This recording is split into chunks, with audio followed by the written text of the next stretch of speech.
Selamat pagi Bapak Ibu serta saudara-saudariku yang terkasih dalam nama Tuhan kita Yesus Kristus. Mari kita mendengarkan renungan harian pada hari ini, kita berdoa. Kasih karunia Tuhan kita Yesus Kristus, kasih dari Allah Bapa dan persekutuan Roh Kudus, itulah kiranya menyertai kamu. Amin. Firman Tuhan untuk kita pada hari ini, Bapak Ibu saudara-saudariku, yaitu yang tertulis dalam Injil Matius 5 ayat 8. Berbahagialah orang yang suci hatinya, karena mereka akan melihat Allah. Demikian pembacaan firman Tuhan. Bapak Ibu saudara-saudariku yang terkasih dalam nama Tuhan kita Yesus Kristus. Terkhusus dalam Injil Matius pasal 5 ini merupakan ucapan berbahagia, dan salah satu ucapan berbahagia itu di dalam ayat ini, terkhusus di ayat 8, yaitu berbahagialah orang yang suci hatinya karena mereka akan melihat Allah. Dalam ayat 8 ini Bapak Ibu disebutkan kesucian hati sebagai ciri warga kerajaan Allah. Jadi suci hatinya menjadi ciri warga kerajaan Allah. Maka Yesus berkata, berbahagialah orang yang suci hatinya. Bapak Ibu saudara-saudariku, tradisi orang Yahudi ketika zaman Yesus, Bapak Ibu, mereka cenderung memiliki banyaknya upacara keagamaan, dan kadang-kadang mereka pikir bahwa sudah cukup upacara-upacara keagamaan itu dilaksanakan, dan itu bagi mereka menjadi kesucian dalam diri mereka. Seperti sekarang juga ada orang Kristen yang hanya formalitas saja menjalani kekristenannya, tidak mengalami pemahaman dan tidak mengalami perjumpaan dan tidak mengalami Allah di dalam kehidupannya. Tetapi Tuhan katakan, mari, ayo, semua orang-orang yang percaya, mari sucikan hatimu. Di dalam hal ini Bapak Ibu saudara-saudariku, menyucikan hati bagaimana dan mengapa dan apa yang dimaksudkan dalam hal ini. Kalau kita membaca dalam kitab Mazmur 51 ayat 12 Bapak Ibu dikatakan, jadikanlah hatiku tahir ya Allah. Jadi membuat atau di dalam diri kita menyucikan hati, membuat hati kita tahir adalah keberkenanan Allah. Itu disukai dan dikehendaki oleh Allah Bapak Ibu. Lalu kata Yesus ini, kutipan Yesus ini juga dalam hal ini tertulis dalam Mazmur 24 ayat 3 dan ayat 4 yang berbunyi, siapakah yang boleh naik ke atas gunung Tuhan? Orang yang bersih tangannya dan murni hatinya. Di gunung Tuhan, di bait Allah, orang bertemu dengan Tuhan. Lalu dalam hal ini dapat kita perhatikan, ternyata Yesus memperhatikan kutipan dari Mazmur ini yang mementingkan kesucian hati. Orang yang bersih tangannya dan murni hatinya yang boleh naik ke gunung Allah. Itu ketika dalam perjanjian lama sudah dituliskan dalam hal seperti itu, lalu Yesus mengutipnya kembali. Keberkenanan Allah itu dilihat dan juga diperhatikan dalam diri-diri setiap orang yang memperhatikan kesucian hatinya. Yesus memaksudkan pertemuan dengan Tuhan yang akan terjadi di dunia yang baru.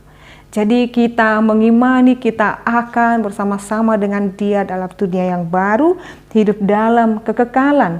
Juga kalau kita membaca nanti Bapak Ibu dalam kitab Wahyu pasal 22 ayat 4 dikatakan, sebagai berkat besar orang di dunia baru akan melihat wajah Tuhan. Jadi ini juga merujuk Bapak Ibu kepada bagaimana kita hidup dan melihat wajah Tuhan. Dengan sendirinya tidak dapat diluluskan dengan konkret bagaimana orang melihat Tuhan. Itulah suatu rahasia dari dunia yang baru. Dan hal yang paling luar biasa adalah bahwa melihat Tuhan itu sebagai kebahagiaan tertinggi. Lalu Tuhan mau mengarahkan kepada kita saat ini, ternyata kebahagiaan yang kita dapatkan di dunia ini, maka sering sekali Bapak Ibu kita tanda kutip terjebak dalam kehidupan yang mengatakan kalau sudah punya ini saya, kalau sudah dapat doa-doa saya, kalau sudah dapat pencapaian saya sudah berbahagia. Tetapi ketika itu sudah diberikan kembali kepada kita, seorang itu akan berkata, ternyata belum. Jadi kebahagiaan kita sampai sepuncak apapun karir kita, pencapaian kita tidak memberikan rasa tentam dan kebahagiaan. Tetapi melihat wajah Allah itulah puncak kebahagiaan tertinggi kita. Lalu bagaimana Bapak Ibu? Maka saat ini Tuhan berkenan kepada kita, sucikan hatimu, tahirkan dia, biarkan hatimu terus melihat wajah Allah, melakukan perkenanan Allah dengan hidup seturut dengan kehendak Allah. Buang segala akar-akar pahit dalam hatimu, buang kebencian, buang iri hati, buang segala dendam, segala fitnah jangan kamu perkatakan, supaya apa yang keluar di dalam hatimu Bapak Ibu, apa yang keluar juga melalui mulut kita adalah sama. Maka Bapak Ibu jangan heran kalau orang-orang yang belum selesai dengan hatinya, yang belum berdamai karena dalam hatinya penuh dengan kesakitan, penuh dengan akar-akar kepahitan, maka setiap perkataan yang keluar dari mulutnya adalah perkataan yang menyakitkan sesamanya. Maka bereskan hatimu, maka bereskan hatimu saat ini dengan katakan, ini aku, tahirkan hatiku Tuhan, sucikan hatiku, supaya apa yang melekat di dalamnya, kebencian dan iri, dengki dan akar-akar kepahitan ku lepaskan, supaya hatiku senantiasa tertuju hanya kepada wajah-Mu saja. Bapak Ibu, mari katakan, berbahagialah orang-orang yang suci hatinya karena mereka akan melihat Allah. Amin. Kita berdoa. Kami bersyukur ya Allah Bapa kami buat perkenanan Tuhan, kerinduan kami, kebahagiaan kami bersama-sama dengan Engkau dalam kerajaan sorga. Biarlah hati kami jaga Tuhan, supaya itu milik-Mu dan berkenan di hadapan Tuhan. Biarlah kehidupan kami sesuai dengan rencana-Mu, sesuai dengan rancangan-Mu dalam hidup kami.